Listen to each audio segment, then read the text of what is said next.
Единый комплекс по добыче, переработке и транспортировке готовой продукции коксующихся углей в страны Азиатско-Тихоокеанского региона создан на Дальнем Востоке с запуском первой очереди крупнейшей в России шахты Инаглинская и обогатительной фабрики Инаглинская-2 в Нерюнгринском районе Якутии.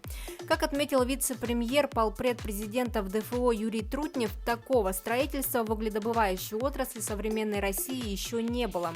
Реализация крупнейшего инвестиционного проекта является примером успешной совместной работы государства и бизнеса.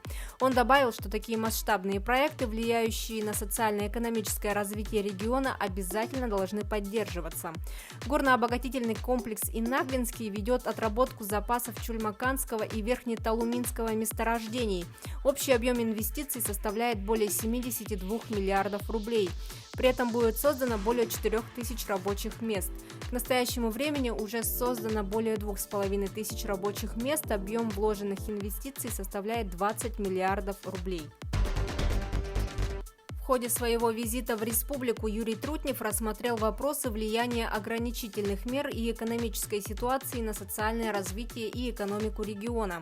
По его словам, государственный бюджет Якутии в состоянии справиться с теми вызовами, которые существуют сегодня.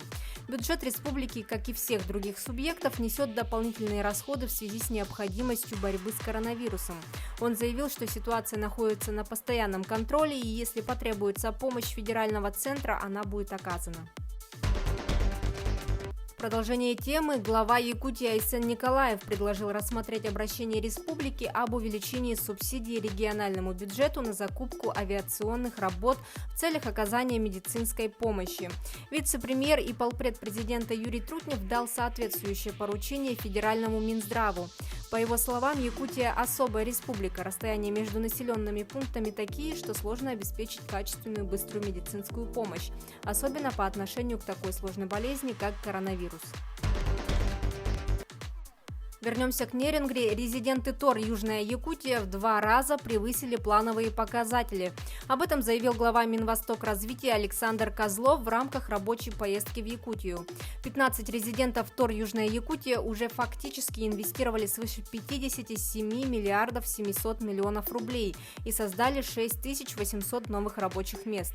После реализации всех заявленных проектов объем инвестиций составит свыше 111,5 миллиардов рублей, а количество рабочих мест увеличится до 8500.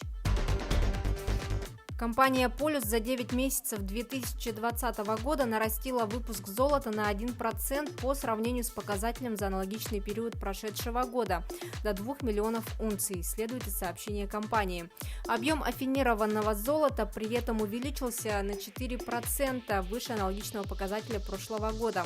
Реализация золота в третьем квартале составила 771 тысячу унций, что на 2% выше, чем годом ранее, и на 12% больше, чем в предыдущем квартале.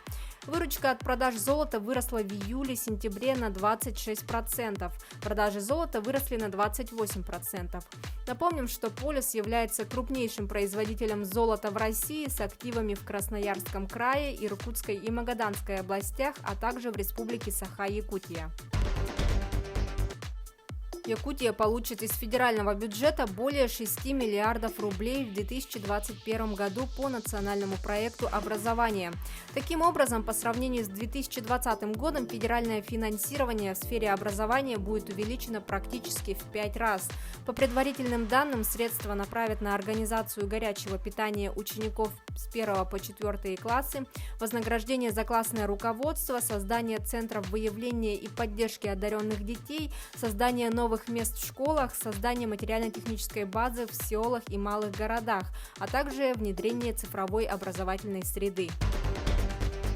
Компания «Алроса» приступила к реализации плана по объединению всех принадлежащих ей гранильных активов в единый производственный комплекс. Целью реорганизации является более эффективное распределение сырья и организация производственных процессов. В 2021 году планируется организационное и юридическое объединение 3 производственных площадок.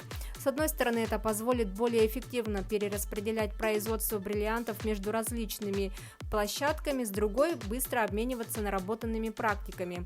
Кроме того, различные производственные площадки смогут подстраховывать друг друга на случай неблагоприятного развития эпидемиологической ситуации в одном из регионов присутствия. Это были новости экономики на Якутия 24. Выпуск подготовила Нурбуяна Иванова.